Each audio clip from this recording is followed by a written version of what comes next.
పాండన్న గారి నాయకత్వం, పాండన్న గారి నాయకత్వం, ఆనంద నాయకత్వం, కేసీఆర్ నాయకత్వం, గుర్తుకే జై తెలంగాణ, కేసీఆర్ గారి నాయకత్వం.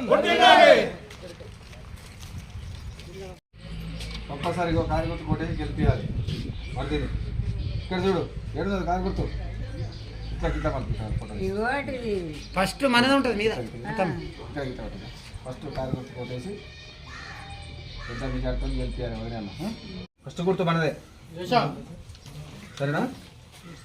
సరే ఇక్కడ ఇట్లా దొరికి ఫోటో కొడతారు. ఫస్ట్ గుర్తు మనదే, కారు గుర్తు ఏమంటున్నా అత్తమ్మ ఫస్ట్ గుర్తు మనది ఉన్నది. కారు గుర్తు కొట్టేయాలి.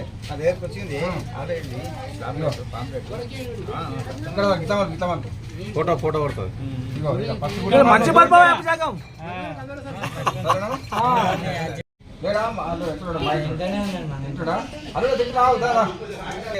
చప్పటి ఉండాలి, ఫస్ట్ గుర్తు ఇదే. బిడ్డ రమ్మని మీకేం సమాచారం తీరుస్తాము. వాటర్ సప్లై కానీ డ్రైనేజ్ కానీ ప్రభుత్వం వచ్చినాక 4,000 ఇస్తామని ఇచ్చిర్రా. ఇప్పుడు కేసీఆర్ ఇచ్చిండు కదా 2,000, 200 నుంచి 2,000 చేసిండు కదా కేసీఆర్. అదే గుర్తు పెట్టుకొని కారు గుర్తు పోటీ అయిపోద్దామా. వస్తాయి 2 సంవత్సరాలు కేసీఆర్ ప్రభుత్వం వస్తుంది. ఇప్పుడు నన్ను సపోర్ట్ చేసి గెలిపిస్తే ఇంతకుముందు సర్పంచ్ చేసినాము, అనుభవం ఉంది కాబట్టి మీకు ఎక్కడ రోడ్ కావాలి, ఎక్కడ డ్రైనేజ్ కావాలి అవన్నీ చేపిస్తాము. దయచేసి నాకు సపోర్ట్ చేసి.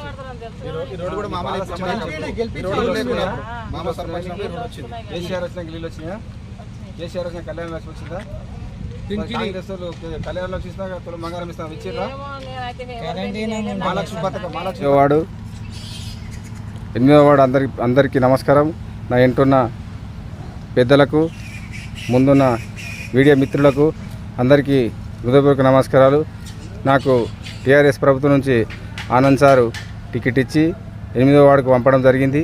దయచేసి ఆయనకు కూడా ప్రత్యేక ధన్యవాదాలు. మా 8వ వార్డు కౌన్సిలర్ ఇంతకుముందు మాజీ కౌన్సిలర్ గోపాలు, ఇప్పుడు పట్టణ అధ్యక్షుడు కొనసాగుతుంది కాబట్టి ఆయన సపోర్ట్ కూడా బాగున్నది. దయచేసి 8వ వార్డుల అందరు ప్రజలు ఓటేసి గెలిపిస్తామని బ్రహ్మరథం పడుతున్నారు. ఇంకా ముందు ఊరు సమస్యలు ఏమున్నా కూడా ఇంతకుముందు సర్పంచ్ చేసినాము, మాకంతా అనుభవం ఉంది కాబట్టి కడప తిరగడం జరుగుతుంది. రోజు పొద్దుగా లేచి ప్రతి ఇంటికి ఓటేయమని తిరుగుతున్నాము. అందరు కూడా బ్రహ్మరథం బట్టి నీకే ఇస్తాము, అనుభవం ఉన్న పెద్ద మనిషి అని చెప్తున్నారు ప్రతి పెద్ద మనిషి. దయచేసి ఇంకా ఊళ్ళో సమస్యలు కూడా ఏమున్నా కూడా వాళ్ళ ముందుండి తీరుస్తానని గ్రామస్తులకు అందరికీ చెప్పడం జరుగుతుంది.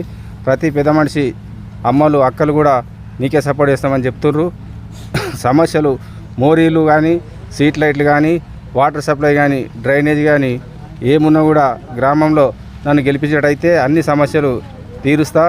ఇంకా ముందు కూడా ఇంకేమైనా ప్రాబ్లాలు ఉన్నా కూడా గ్రామానికి ముందు అభివృద్ధి నుంచి చేస్తానని తెలుపుకుంటున్నా. ఇంకా ఇంతకుముందు కేసీఆర్ ఇచ్చిన పథకాలు అన్నీ ఉన్నాయి. కళ్యాణ లక్ష్మి కానీ, షాదీ ముబారక్ కానీ అదే నడుస్తుంది. దయచేసి పింఛన్లు కూడా కేసీఆర్ 200 పింఛన్ కూడా పోయి 2,000 చేయడం జరిగింది. అక్కలందరూ కూడా అదే చెప్తున్నారు. ఊళ్ళో మొత్తము కేసీఆర్ ఉన్నప్పుడే అభివృద్ధి మంచిగా జరిగింది, కాంగ్రెస్ వచ్చినాక ఏం జరుగుతుందని చెప్తుర్రు. అందరికీ దయచేసి చేతులెక్కి మొక్కుతున్న గ్రామ పెద్దలకు, ఊరందరికీ కూడా 8వ వార్డు ప్రజలందరికీ చేతులెక్కి నమస్కరిస్తున్నాను.